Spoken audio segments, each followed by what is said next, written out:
A primeira pergunta, né, é a seguinte. Teve um psicólogo norte-americano, um estudioso chamado Stanton Seminole, que ele estudou por que que o criminoso comete o crime. E então, estudando famílias de 4, 5 filhos, apenas um era criminoso. Ou seja, não era o meio social como é divulgado por várias pessoas, que não, é o meio, é a pobreza. Não, não era isso. Porque tinha o mesmo pai, mesma mãe, mesma escola, mesma alimentação. As duas perguntas que o criminoso faz para cometer o crime. Primeira, eu vou ser preso? Eu vou ser pego? E a segunda, caso eu seja pego, eu vou ser duramente apenado? Aqui no Brasil, as duas, eu vou ser pego. Se não mudou a estatística até o mês passado, 90% dos homicídios do Brasil não chegava nem à autoria, em média, né? Então, e a segunda pergunta, nesse caso, estamos pegando o pior crime, vai ser duramente apenado? Não, vai sair rapidamente. A pergunta, em suma, né, diante desse cenário, a pena de morte e prisão perpétua. O senhor admite discutir prisão perpétua e pena de morte para determinados crimes? Como pretende viabilizar essas medidas diante da Constituição, que proíbe pena de caráter perpétuo e permite a pena de morte somente em caso de guerra declarada? Caso essas propostas não avancem, qual seria a sua alternativa concreta? Nós falamos muito disso. Eu acho que para você tocar uma Assembleia Constituinte originária, você tem que ter uma vitória em campo como presidente da República, e não uma vitória eleitoral. Essa vitória que eu descrevi para vocês, em que a população vai entender que o presidente se comporta como um comandante em chefe, fazendo esse enfrentamento ao crime. E ao ver resultados, o presidente da República tem que falar: agora eu preciso alterar a Constituição. E aí trazer a discussão de uma Assembleia Constituinte com uma correlação de forças contra aquilo que a gente chama de centrão, que seja forte o suficiente para permitir passar essa agenda e não contaminar essa nova Constituição. Então, esses dois temas são centrais. Eu acho que o Brasil precisa discutir pena de morte, o Brasil precisa discutir prisão perpétua. Precisa. E dois, e aí entra um elemento. Até lá, nós temos que ter um aumento brutal de penas e uma alteração profunda na lei de execução penal, alteração no inquérito policial, alteração nos planos de carreira policial, na questão da carreira única. Tem que ter para você aumentar a efetividade para nós fazermos essa construção até lá. Dito isso, nós temos que discutir pena capital e temos que discutir prisão perpétua. Eu acho que tem certos crimes e tem uma lógica que envolve a recuperação do criminoso que se torna simplesmente um instrumento de motivação do bandido a continuar no ciclo dele de cometer o crime, sair da cadeia e volta. Até porque, eu não gosto de contar muita historinha, né? Mas eu adoro contar historinha. A gente tem uma questão que o Estado brasileiro, desde o fim do período do regime militar, ele tá tomado por culpa. Foi muita, violação de direito humano, e houve violações de direitos humanos, não tô negando. Mas, não só as faculdades de direito, mas o legislador brasileiro, ele começou a operar na linha de que o Estado tem que diminuir o seu impacto punitivo. E ao fazer isso, ele criou uma indústria da impunidade que gera, da parte do bandido, essa sensação de leniência. Outra, tem um programa que estão saindo agora como Pena Justa, em que o judiciário se comporta como um agente desesperado para soltar um bandido, porque, este presídio aqui não está em condições. No Ceará, que está em guerra, o programa Pena Justa está sendo comemorado em rádio. Olha, vai ter agora um Pena Justa e vai tirar um monte de gente da cadeia. Tipo, eles estão em guerra. Então, claramente, um bandido hoje, ele se sente muito confortável em trabalhar.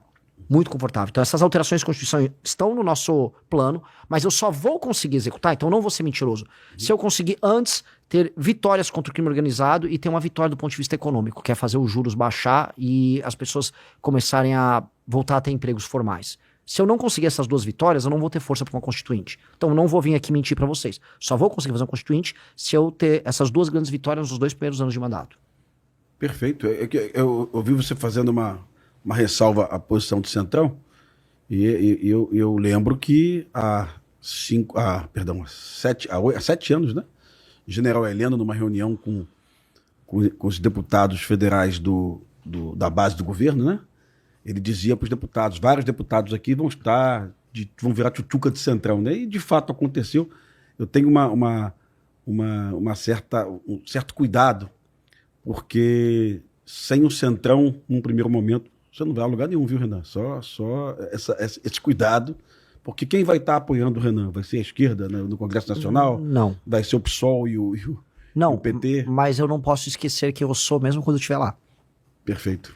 Eu não posso deixar de odiá-los. Sim. Só que a democracia, e essa é a beleza da democracia, impõe que eles sentem comigo e eu sente com eles. Perfeito. E eu os trate com respeito, mas eu tenho que saber quem eu sou e eles têm que saber quem eles são. Então, o Centrão hoje opera através da compra de votos, com relações sujas com o crime organizado. Aqui no Rio de Janeiro, o Centrão é completamente vinculado ao crime organizado. E eu sei quem eles são e espero que eles saibam quem eu seja. Quem eu sou, desculpa. Então, somos diferentes, mas já que o eleitor brasileiro está disposto a colocar pelo menos 300 membros do Centrão altamente corruptos no Congresso, e vou profetizar de maneira negativa, vou amaldiçoar, mas é uma realidade. Sim, o eleitor o fará. O eleitor vai vender o seu voto para mais de 300 bandidos que vão estar no Congresso. Eu vencendo a eleição, vou ter que lidar, porque foi assim que o eleitor brasileiro quis. E possivelmente na cédula vai estar, na urna vai estar um deputado federal do Centrão, um senador do Centrão, e o cara vai escolher você. É bastante razoável que aconteça. Ganhando a eleição, isso vai acontecer aos montes, aos milhões. Sim. E eu para explicar isso para o eleitor depois, porque o eleitor vai ter tomado essa decisão consciente. Esse é o grande problema brasileiro. O tal do sistema. O Centrão representa esse sistema. E eu tenho uma grande proposta para isso. Acho que a gente pode ir mais pro fim, a gente comentar sobre isso. Perfeito. Mas ele é o grande problema. Eu considero ele um problema maior para o Brasil, um problema sistêmico maior do que a esquerda. A esquerda é uma constante nas democracias do mundo inteiro. E ela é passível de ser derrotada. O Centrão é uma coisa muito brasileira, uma jabuticaba. E ele te impede de realizar qualquer coisa plena. Então você vai passar prisão em segunda instância. A prisão em segunda instância, ela afeta o combate ao crime. Sim. Mas ela pega crime do colarinho branco. Aí o Centrão, opa, vamos derrubar isso no judiciário e não vamos deixar passar, porque senão eu serei preso. Então, boa parte da legislação processual, lei de execução penal, o Centrão não quer que se aprofunde muito, porque isso mexe neles no fim do dia. Então, o Centrão é um elemento que, assim, nós precisaremos tratar com muito cuidado, mas entendendo que na democracia eu vou precisar negociar com eles. Perfeito. Chau Della Torre. Uma das subperguntas, né, vamos chamar assim, é o seguinte, é muito simples, né? Aliás, a gente já fez ela aqui. É ingenuidade supor que o crime organizado se infiltrou apenas na Alerj. A gente, aqui no Rio de Janeiro, na nossa Assembleia Legislativa, a gente bateu um recorde. Pelo que noticia a imprensa, a gente tem infiltração de Comando Vermelho, de Terceiro Comando, de milícia e de contravenção. Tem a tal da lista do Adilcinho, que está deixando metade da Assembleia Legislativa. É um bicheiro que agora fornece cigarro para as facções do Rio de Janeiro. Então, tem que me atualizar, então. Agora tem pois o Adilcinho. Essa lista do Adilcinho, apreendida pela Polícia Federal... do contrabando de cigarro. Está deixando metade da Alerj sem dormir. Mas é ingenuidade supor que o crime organizado só se infiltrou na Assembleia Legislativa do Rio de Janeiro. Se o senhor for eleito presidente, o senhor vai ter que lidar com um Congresso independente do Centrão. Eu lhe confesso que eu tenho muita dificuldade de entender essa coisa de centro, né? Para mim, ou é esquerda ou é direita. A história ensina isso. Mas, concordo, é essa jabuticaba, né, brasileira. Mas se o senhor for eleito presidente, o senhor vai ter que lidar com um Congresso independente dessas questões aí de Centrão, que certamente vai ter infiltração de crime organizado. Essa é uma primeira pergunta. Segunda pergunta. O senhor falou de Kelsen, de Jacobs, direito penal do inimigo. Eu estou aqui do lado, tive o prazer de conhecer hoje o coronel Cajueiro, já vi que é um profundo conhecedor de segurança pública. A gente escuta há anos na segurança pública a proposta de que é preciso mudar leis penais para a gente resolver o problema. Eu, por acaso, sou professor de instituição de ensino superior, sou professor de direito penal. E aí eu lhe dou um exemplo fático. Até alguns anos atrás, se eu matasse a minha mulher por ciúmes, eu respondia por homicídio qualificado. Aí o Congresso criou a figura do feminicídio. Não sabia. E agora o Congresso revogou o feminicídio, criou o delito autônomo do feminicídio. Os feminicídios estão diminuindo? Nós sabemos que não. Então o direito penal não é a régua educadora da sociedade. A gente não vai resolver a sociedade com o direito penal. E aí, para finalizar a minha pergunta, eu vou lhe dar um exemplo que o coronel Cajueiro certamente conhece, porque quem estuda segurança pública é um exemplo famoso, Nova York. Nova York, no final da década de 70, início da década de 80, era muito parecido, por exemplo, com o Rio de Janeiro. Polícias comprometidas, máfias, a máfia italiana, a máfia negra, corrupção. A gente tem um prefeito famoso, e aí a ciência da segurança pública, né, fala muito sobre isso, a famosa teoria das janelas quebradas.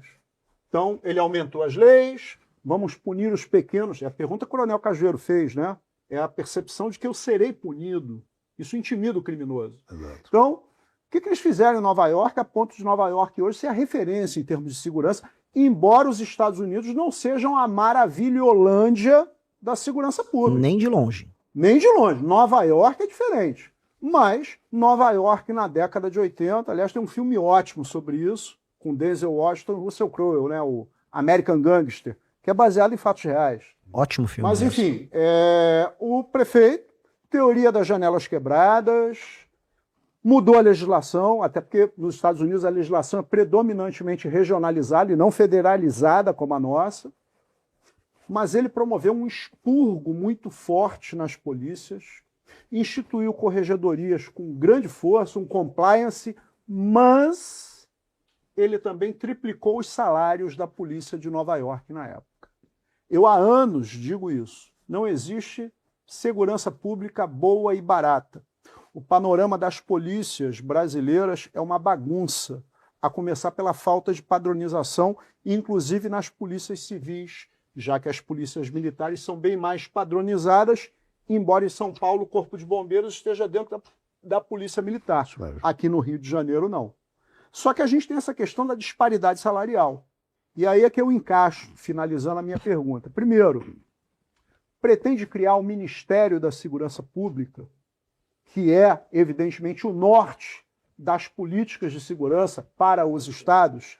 Segundo, se eleito com o Ministério da Segurança Pública, pretende chamar os governadores do estado para um grande consenso nacional para, por exemplo, padronizar polícias, padronizar procedimentos, elevar os salários, tornando a profissão, que é tremendamente arriscada. Eu não vou usar a pergunta que eu tenho certeza que o Coronel Cajueiro daqui a pouco vai fazer, mas a grande realidade é a seguinte: eu aqui no Rio de Janeiro ganho bem mais do que os policiais civis do seu estado, que também tem sérios problemas de segurança pública. Eu estava conversando com os policiais militares que estão aí, que são de São Paulo. A progressão funcional na Polícia Militar do Rio é bem melhor do que na Polícia Militar de São Paulo. Então isso tudo impacta e muito na segurança pública, candidato, porque é muito fácil, com todo respeito, eu não vou entrar no mérito da constitucionalidade de instituir pena de morte. Pelo que eu entendi, o senhor, se eleito for, pretende convocar uma Assembleia Nacional Constituinte. Mas aí a gente tem teoria da vedação do retrocesso, da Constituição. Mas o tema aqui não é direito, é segurança pública. À luz da segurança pública, será que a gente precisa de mais leis penais, de endurecimento de mais leis penais, ou a gente precisa mudar profundamente o modelo persecutório criminal e as polícias que nós temos? É exemplo que foi feito em Nova York. Bom, não é uma pergunta, é uma super pergunta, é um tratado que eu recebi aqui, mas vamos lá, vamos fazer igual o Jack Stripador, vamos por pedacinhos, né? Então vamos lá, primeira coisa, eu concordo que não está restrito à LERJ e a infiltração do crime organizado está em várias instâncias, em vários estados de maneiras muito diferentes. E o privilégio que eu tive de viajar pelo Brasil é para entender muito como funciona em cada lugar, cada tipo de infiltração. Vamos lá, outro ponto que você colocou que pra mim é fundamental. Você fala assim, não é só a questão das leis penais que resolve. Óbvio que não. Porque a lei, se ela não tem efetividade, ela é letra morta. A lei brasileira é letra morta, a começar pelo judiciário, que não faz uma implementação devida dela. E o inquérito policial, que não é funcional no Brasil, as carreiras, ou mesmo o acompanhamento de um processo. Às vezes um policial que deveria acompanhar do começo ao fim uma determinada investigação, ele faz a primeira parte, depois vai cair num escrivão, e a coisa não anda, aí o Ministério Público entra por cima. É caótico o modelo de investigação nosso e o modelo persecutório depois, e aí vem a subjetividade do juiz, que aqui o juiz ele tem a sua subjetividade. Então, como aconteceu no caso do menino Henri Borel, é machismo estrutural você colocar a mãe ali. Objetivamente falando, uma reforma do judiciário, que é uma reforma que a gente está propondo, ela tem que ser estritamente literalista no sentido de implementação da legislação. Matou tantos anos, tem esse agravante aqui, tantos anos, o juiz só vai cumprir aquilo. Essa subjetividade que hoje é permitida ao juiz, ela é um dos elementos que mais gera impunidade, e ela gera um elemento discricionário e subjetivo que, conforme você sobe para as instâncias superiores, piora. Tanto que a boa parte daquilo que a gente chama de corrupção, que eu já estou falando agora de crime de colarinho branco, ele se vale disso. De interpretações extensivas que tribunais superiores fazem. Nós vamos precisar amarrar isso. Muito, porque hoje está completamente solto e a soltura desse processo é justamente o que mantém o sistema vivo. E aqui eu não estou falando como teórico de conspiração. Para mim, o sistema só sobrevive porque você tem uma aliança tácita entre o legislativo, o judiciário e o executivo que permite que cada um faça negócio e tenha privilégio nas suas áreas, mas todos, vamos dizer, afrouxam a fiscalização de um sobre o outro. Então, o legislativo não vai para cima do judiciário para obrigar o judiciário a cumprir a lei como tem que ser cumprida. Vai caber a um presidente da República fazer uma reforma no judiciário. E aí entra outro elemento, que é um elemento que você citou da teoria das janelas quebradas, que eu concordo que é um elemento que não é só de aplicação de política pública, não é só papel do executivo, mas é o papel de liderança pelo exemplo, que é a questão cultural. Quem fez, a gente dá o exemplo do Giuliani, quem fez isso de verdade, criou uma nação que é muito mais impressionante que os Estados Unidos do departamento, é um homem que chama Lee Kuan Yew, num país chamado Singapura. Ele é o maior líder político do século XX. Ele pegou um país que era favelizado, destruído, violento, com a autoestima e com a moral corroída, porque foi humilhado pelo Japão por anos, e ele transformou essa numa das grandes nações mundiais. O que ele tinha como teto? Todo mundo falava, a pessoa em Singapura, ela é suja, ela é porca, ela é criminosa, ela não é confiável para fazer negócio. E ele acreditava que, primeiro você vem com leis e uma liderança muito firme na aplicação da lei, ou seja, o exemplo vem de cima. A lei dura e a sanção pesada vira hábito. O hábito depois se torna cultura, a ponto de você sequer conseguir distinguir no futuro que aquilo um dia foi forçado à população.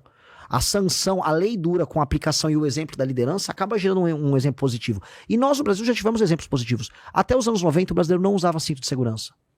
Até o meados dos anos 2000, todo mundo fumava dentro de qualquer espaço fechado. E veio uma lei, aquilo se tornou hábito, e depois se tornou cultura, e hoje as pessoas levam isso muito a sério. O brasileiro agora põe cinto de segurança no banco de trás. Então, nós somos capazes de criar esse processo.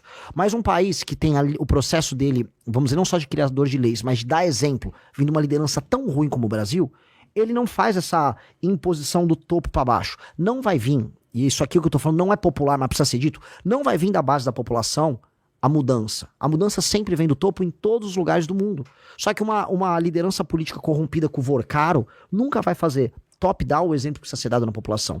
E o que eu chamo isso, que é a desfavelização mental do brasileiro, tem a ver com o Giuliani, mas tem muito mais a ver com o que aconteceu em Singapura, que é a ideia de que as pequenas práticas antissociais do brasileiro vão precisar ser enfrentadas. O Rio tem muitos esses exemplos de a invasão do espaço alheio, é o cara com a caixinha de som dentro do ônibus, a pessoa que pula a catraca, é o cara que se apropria do espaço público da praia. Não, essa área aqui é minha, você não pode sentar nessa cadeira. É a pessoa que picha, é o cara que joga o lixo na frente da casa da outra pessoa. Esses pequenos comportamentos, eles vão ter que ser tratados como delitos. E o Estado vai ter que estar muito presente nisso. Isso vai ser criticado. Falar, ele quer um Estado policial. Mas eu preciso criar os bons hábitos. Os bons hábitos criam os bons bairros, criam a boa cultura. E a boa cultura começa a criar ambientes que são socialmente passíveis de serem vividos. E isso vem acompanhado da mudança das leis penais.